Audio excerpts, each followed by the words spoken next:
And welcome back to another episode of Life in Prison. As always, my name is Zach. Unfortunately, I spent 5 years of my life in maximum security prison, 2011 to 2016. Since returning, I have got my medical degree, and I'm currently working in urgent care, helping others who cannot help themselves. What I do is do video visits with individuals that's still locked up in prison for an assortment of crimes, ranging from murder, drug charges, and theft, just showing everybody what it's actually like living life in prison. So if you haven't already done it, go ahead, hit that subscribe button, hit that bell notification button so you're first informed when I upload. So today we're going to be getting into is another deep, dark look into a Supermax facility, a prison that tops all others. So we're going to be going back into Red Onion, a Supermax facility that's close to me, one state over in Virginia. And we're going to dig a little bit deeper on what a daily life actually is living in life in a Supermax facility. Last video we talked about some of the PTSD and mental health that unfortunately happens while individuals are locked up. So today we're going to dive a little bit deeper into a daily activity of an inmate that's living in a Supermax facility. So go ahead, sit back, relax, enjoy this episode. If you haven't already done it, go ahead, hit that subscribe button, hit that bell notification button so you'll be first informed when I upload. As always, I send my utmost love, load to respect. Sit back, relax, and enjoy this episode. I'm gone. Let us control your hands.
The main thing that segregation means to me is extreme loneliness and boredom. That's the main thing, loneliness. You know, don't care how tough you are.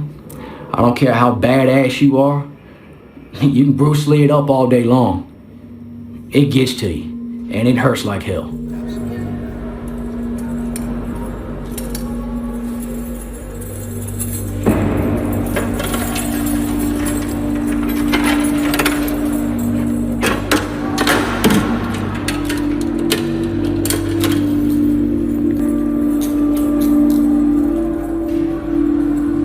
I feel like I'm buried alive in the ground, and just everybody's just basically walking over top of you.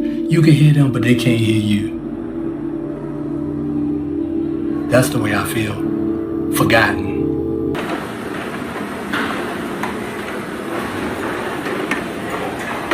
This is exactly how we're going to serve their tray of food. This is the alternative. This is what it looks like on a daily basis. You don't leave yourself. Your food comes to you.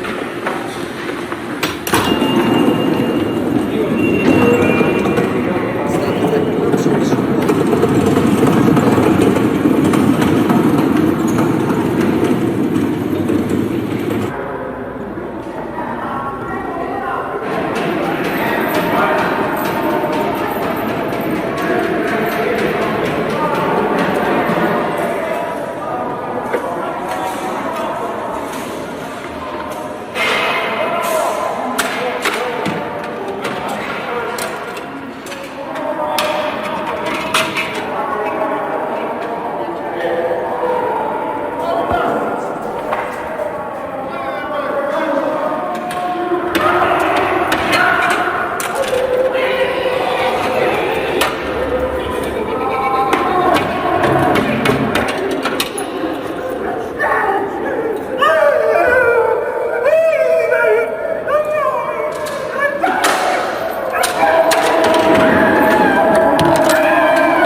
Brother's always watching. Red Onion was opened in August of 1998. It was opened to be a security level 6 segregation facility, Supermax. Basically a totally locked down facility where most offenders remain in the cell 23 hours a day, 7 days a week. I came here as assistant warden at the time. We opened the facility, we brought offenders in that had negative behavior, the worst behaving offenders in the state. And we brought them from other facilities to Red Onion to be able to house them in a more secure environment than the lower level facilities.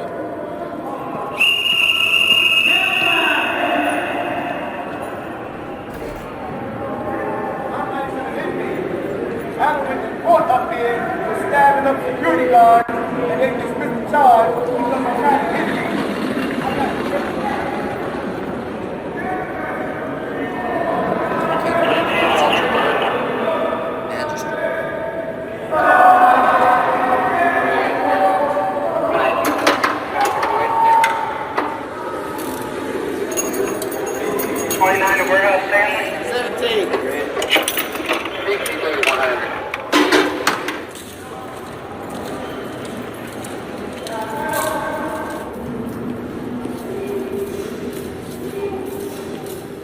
My name is Michael Kelly. I'm originally from South Central Los Angeles. I don't know nobody out here. I don't have no family, no friends out here. I don't know a soul in Virginia. I came out here to Virginia to drop somebody off, and I committed a couple robberies.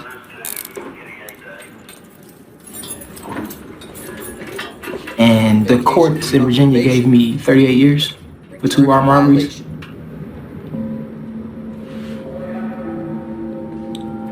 If I would have known that I would have got 38 years for 2 armed robberies, like, I would have never done it. You know what I mean? Because I would have been like, holy shit, I'm not for 2 armed robberies. That's crazy. That sounds nuts. But I didn't know how serious it was out here in Virginia. In California, I'd have got like 8 years and I'd have been that, you know? But I didn't know how serious it was. And I didn't know how serious society took that.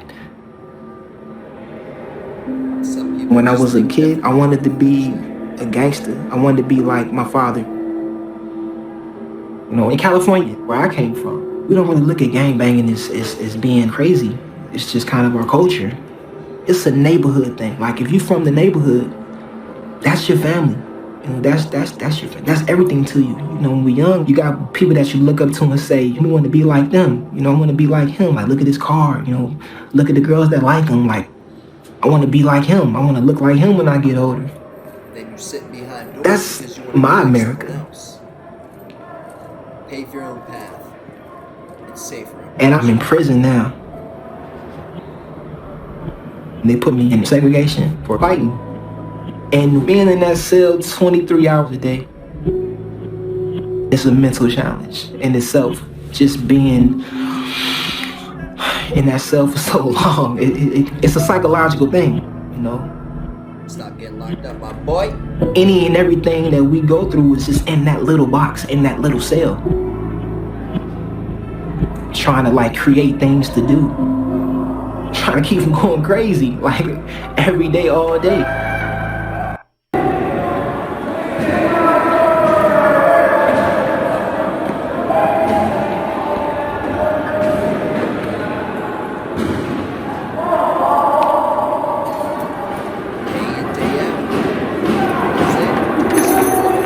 Give me all your clothes.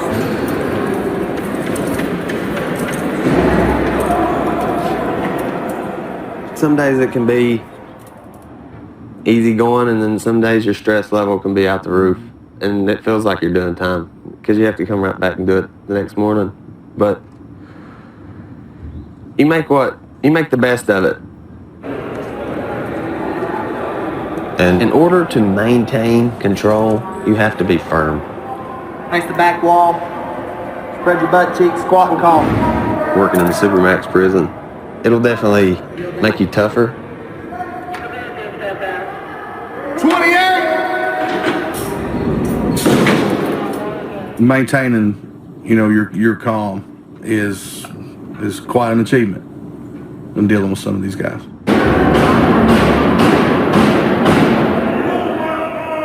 And some days it feels like the day's just not going to end. You know, it's one thing right after another. I'm a unit manager of D building. I've been with the Department of Corrections now for 16 years. I started out as an officer, and I was promoted to sergeant, then to lieutenant, then unit manager. The hard part for some staff is because they're on such great alert 12 hours a day, and there's the potential for violence. Even going to the showers, that's what you go through.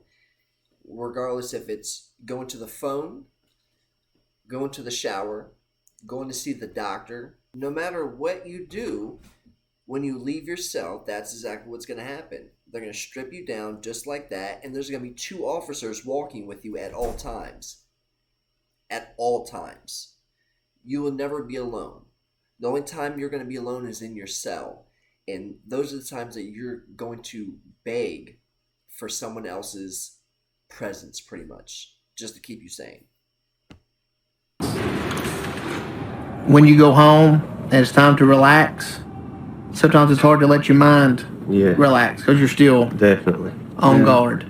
So I think that adds to the stress of this profession. You look at things different. When I'm out on vacation or out in big crowds with my family, you know, I'm always looking around. I think that's to do with this job. You have to just let red onion be red onion, you know, and it takes it takes experience to really settle in to the point that you realize this is just a job. You know, we don't have to live here. Slide out.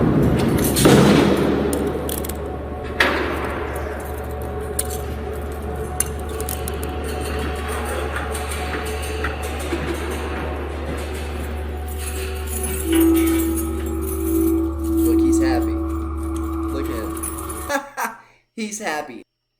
Having this type of experience, not only being able to talk to the COs or staff, but talking to an outsider, the filming crew, which I'm sure is a multitude of people, talking to someone new it makes you so happy. Just like the last video talked about inmates getting mail, right? That's the first thing you look to. Being able to have contact with anybody from the outside is literally a life changer.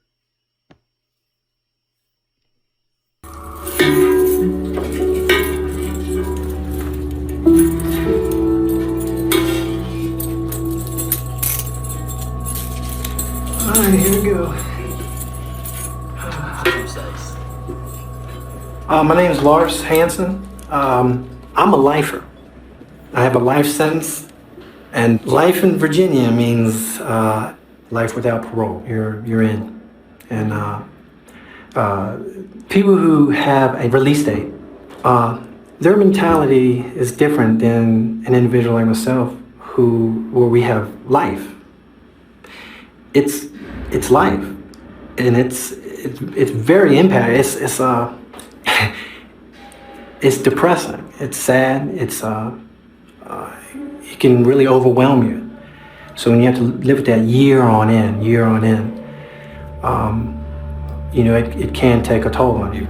If you take a life, your life will be taken also.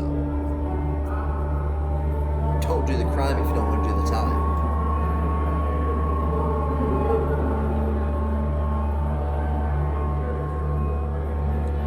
I'm 41 years old. I've been incarcerated here in Virginia for almost 20 years now. I started getting in trouble, you know, nothing major. I guess probably 13 years old. When I was 17, I shot a guy, and I did 5.5 years in prison in Hagerstown. And I think that kind of messed me up a little bit because it's very violent out there. I told the parole board this, they paroled me. And so I went home at age 22, and I was home for 6 months, but I still had the mind frame of an inmate. Mentality when you're incarcerated is you don't want anybody to really disrespect you or take advantage of you or stuff like that. And I was at a gas station with my girlfriend, and there's 2 guys that just kept harassing my girlfriend and I, and they just kept on, and I snapped, and I stabbed him, and I killed him, and they gave me a life sentence.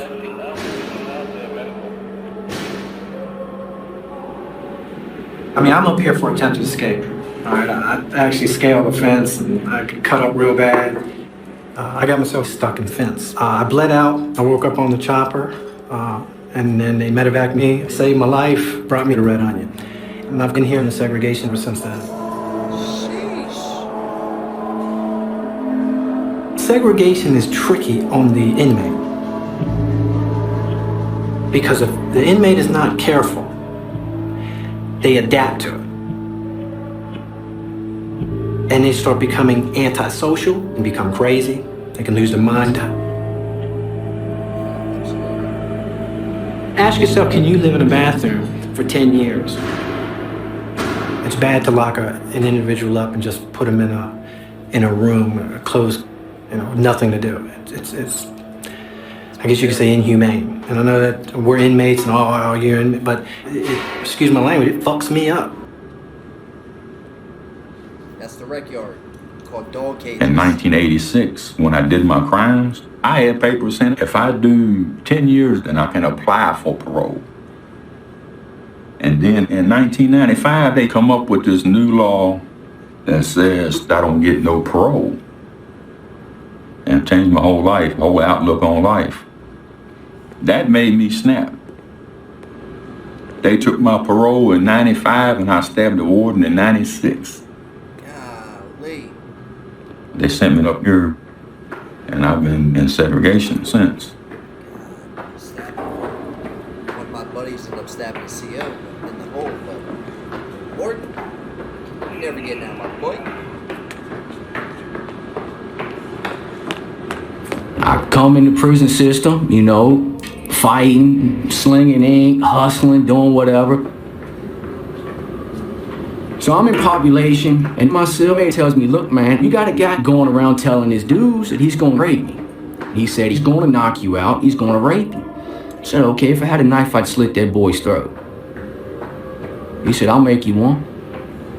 We used to have cassette tapes back then. The plastic case around it? Took it, broke the stuff off, took a lighter, melted it, folded it in half. Did that with another one. Melted it together. We put 3 brand new razors in it and melted it in there. Next morning, we walk out and he's crossed the yard. I walk up behind the dude, take my left hand, I wrap it and I palm his face. Put my right knee in his lower back and I stretch him back. I slit his throat from ear to ear. His friend said, oh my God, no. He dove like Superman and rolled up, jumped up, and ran across the yard.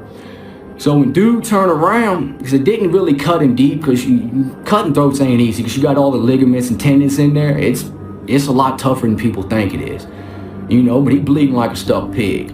So when he turns around, I just start catching him, beat the living hell out of him. They come run up on me, before they can tackle me and whatnot. I just step up, step back, because I done put the work in. They put the handcuffs on me, they take me, and they bring me up here.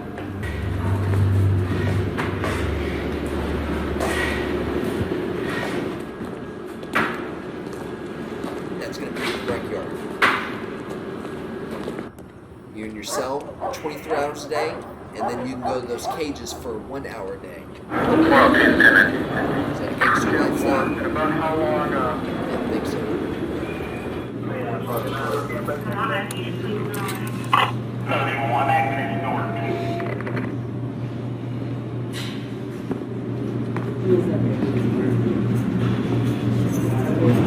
Those rows are still not even. Make them even. We have 6 offenders on mental health precautions. Their SMI sheet should be on their door listing specifically what the management instructions are for mental health. We now have the Glock 40 calibers in position, so make sure you have your weapons card. I think that's all I've got. Everything else should be normal. Have a safe and peaceful day, and thank y'all.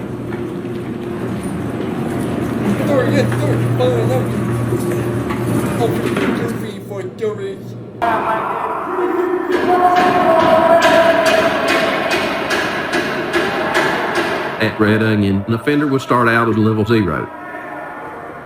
That would be you get your wreck in the showers, and your food, and all the basic requirements of life. You get the very minimum. If you behave and your cell's in compliance, you're cooperative with the staff, you will go to level 1. And at that point, you may pick up an electronic item. You may pick up a few more dollars of commissary.